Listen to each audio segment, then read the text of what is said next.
luto na mga par.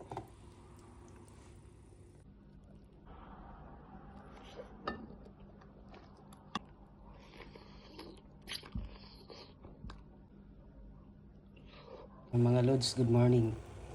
Magluto tayo ng almusal, tanghalian na. Yan. Ham, saka hotdog. Yan. Das noodles.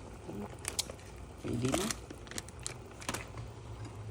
Kung may bagoong lang, ano. Pero okay na yan. Yan, sa hirap ng buhay ngayon. Yan. Yan, nilaga, dalawa. Diba? Oh, sarap. Wow, hi. Ano? Ito na. Lagyan natin. Sarap. Wow, hotdog, itlog. Sarap. Yan ang kanin natin, malagkit.